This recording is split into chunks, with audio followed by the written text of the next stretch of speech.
Party के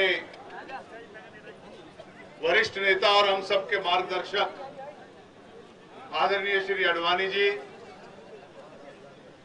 राष्ट्रीय अध्यक्ष श्री नितिन गडकरी जी, लोकसभा में नेता प्रतिपक्ष बहन सुषमा जी, मंच पर विराजमान हमारे वरिष्ठ नेता डॉक्टर मुरली मनोहर जोशी, श्री राजनाथ सिंह जी, यहाँ मौजूद अन्य नेतागण और मित्रों, कल की रात हिंदुस्तान में लोकतंत्र के इतिहास में एक शर्मनाक अध्याय है, एक काले अक्षरों में लिखने वाला अध्याय है। ये इसलिए काले अक्षरों में लिखने वाला अध्याय है कि अभी तक किसी भी राजनीति पे चिंतन करने वाले व्यक्ति को यह समझ में नहीं आ रहा कि 11:30 बजे सरकार बाबा रामदेव को एक पत्र भेजती है। निश्चित रूप से जब 11:30 बजे बाबा रामदेव को पत्र मिलता है तो कुछ समय उनको चाहिए होगा उसके विचार विमर्श करने का और उसमें अपनी प्रतिक्रिया देने का। ये वो वक्त था जब उस पंडाल में रामलीला मैदान पर भजन कीर्तन हो रहे थे, अधिकतर लोग वहां सो रहे थे और स्वाभाविक था कि सरकार के उस पत्र का उत्तर आज सुबह बाबा रामदेव दे सकते थे, उसके सुझाव को स्वीकार कर सकते थे या अस्वीकार कर सकते थे। लेकिन ठीक 1.5 घंटे में वहां अनेकों कंपनियां दिल्ली पुलिस की, सीआरपीएफ की, रैपिड एक्शन फोर्स की पहुंच जाती है, टीयर गैस चलाने लग पड़ती है, लाठीचार्ज चलाने लग पड़ती है, बहुत अधिक मात्रा में लोगों को चोट आती है। 2-3 घंटे जैसे वहां पर जंग हो रही हो ऐसी परिस्थिति है।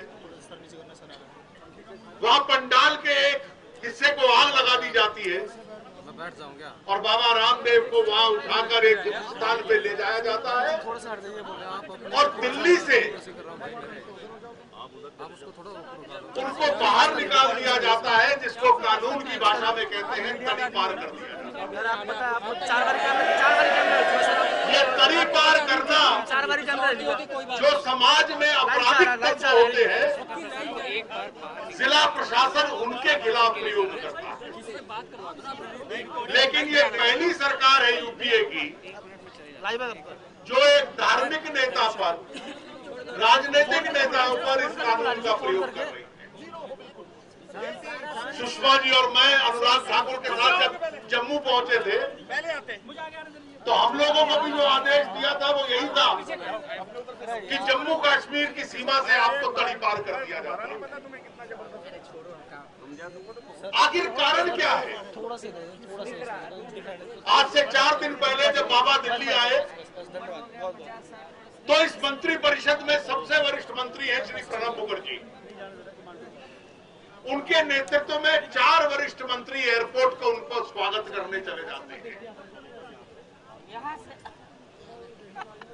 हास्यास्पद मजाक होता है कि इतना बड़ा स्वागत तो सरकार ने जब बराक ओबामा आए थे अमेरिका के राष्ट्रपति, उनको भी नहीं दिया था कि 4 मंत्री उनके स्वागत के लिए चले जाएं। उनके स्वागत के लिए मंत्री जाते हैं, घंटों घंटे उनसे बातचीत करते हैं।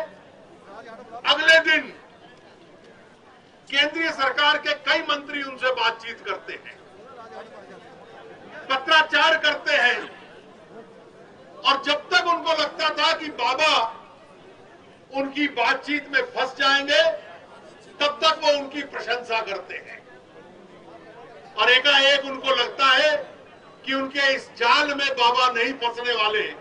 और याद रखिए, जब बाबा उनसे बात कर रहे थे तो बाबा से पूर्व आंदोलन करने वाले श्री अन्ना हजारे बार बार टेलीविजन पर आकर कह रहे थे कि ये इतनी धूर्त सरकार है कि इसकी बातों में मत आना, ये केवल धोखा देना जानती है और कोई तरीका इस सरकार को नहीं पता।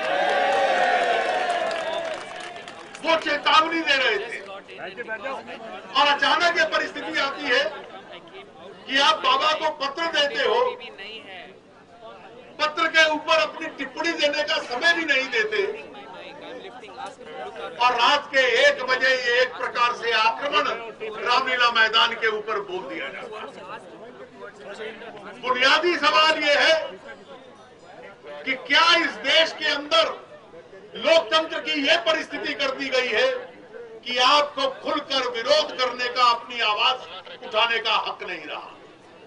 ये आवश्यक नहीं है कि सरकार उनसे सहमत हो या असहमत हो, लेकिन बाबा के जो विचार हैं, जो भ्रष्टाचार विरोधी विचार हैं, उनको अपनी बात कहने का पूरा अधिकार है और भारतीय जनता पार्टी उनके इस अधिकार के लिए अंतिम क्षण तक लड़ती रहेगी।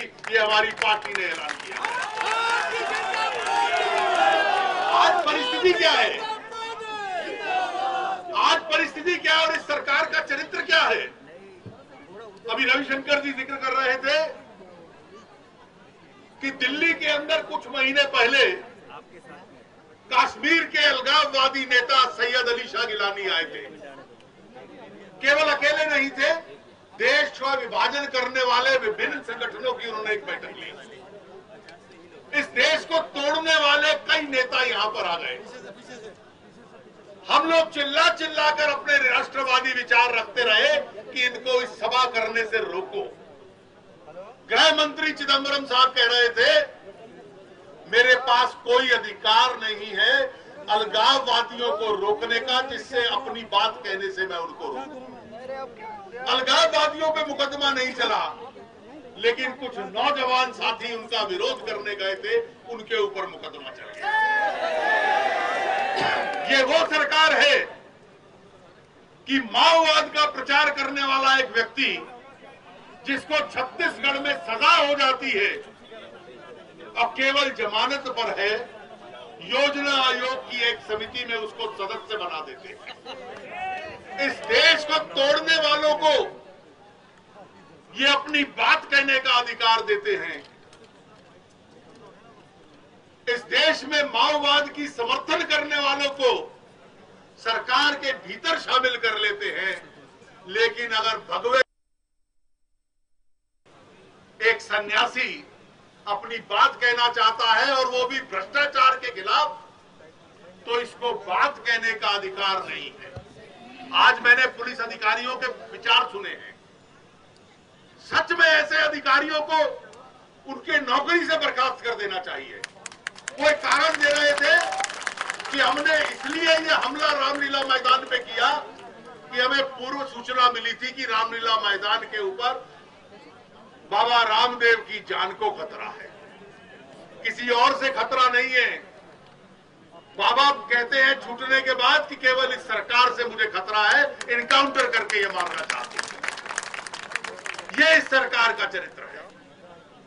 और भारतीय जनता पार्टी आज देश भर के अंदर जो विरोध का स्वर उठा रही है, वो इसलिए उठा रही है कि बाबा रामदेव के आंदोलन की उस भावना के साथ भी हम सहमत हैं, जो भ्रष्टाचार विरोधी आंदोलन है।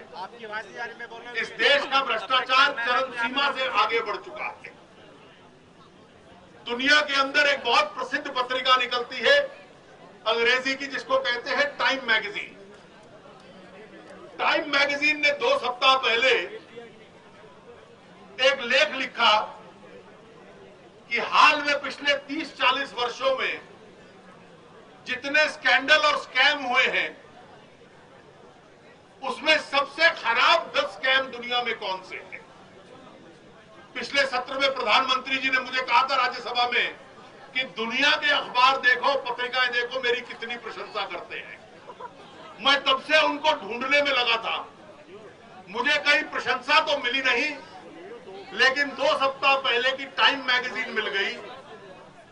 उन्होंने कहा रोग्स गैलरी, बदमाशों की जो गैलरी है, जिन्होंने सबसे बड़े भ्रष्टाचार के कांड किए हैं, उसकी सूची फोटो के साथ दी हुई थी। नंबर 1 पे जिसको स्वर्ण पदक मिलता है वो सबसे प्रसिद्ध अमेरिका का स्कैंडल था वाटरगेट का, और वाटरगेट कांड के साथ रिचर्ड निक्सन की फोटो थी। और दूसरे नंबर का था 2G स्पेक्ट्रम का घोटाला, जिसमें साथ में ए राजा की फोटो थी। इस सरकार का यह योगदान है कि पूरी दुनिया इनके भ्रष्टाचार के संबंध में यह मानती है कि किसी और क्षेत्र में इन्होंने इस देश को प्रसिद्धि दिलवाई हो या ना हो, लेकिन रोग्स गैलरी में सबसे बड़े स्कैंडल और स्कैम्स की सूची में इस देश को दूसरे स्थान पर दुनिया में पहुंचा दिया, और वो भी वाटरगेट जैसे कांड के बाद दूसरे स्थान पर। ये इस सरकार का चरित्र है। इसलिए ये कारण है कि कभी अन्ना हजारे आते हैं, कभी बाबा रामदेव आते हैं और सड़कों के ऊपर आंदोलन करते हैं, जनता टूट के उनके समर्थन में पड़ती है। ये राजनीतिक लोग नहीं हैं, इनका आंदोलन भी राजनीतिक दल का नहीं है, लेकिन इस देश को स्वच्छ किया जाए आम नागरिक की इच्छा है, भारतीय जनता पार्टी की भी यही इच्छा है। लेकिन उनको अपनी बात कहने का अधिकार नहीं होगा, ये पहली बार इस देश के अंदर हम लोगों ने देखा है, और इसीलिए भारतीय जनता पार्टी इस विरोध को आरंभ कर रही है पूरे देश के अंदर, बाबा रामदेव और उनके साथियों को उस स्वर को दिलाने के लिए जो कल रात 1 बजे रामलीला मैदान में उनसे छीन लिया गया। आप सब इतनी बड़ी संख्या में यहाँ आए हो, आप सबका बहुत बहुत धन्यवाद।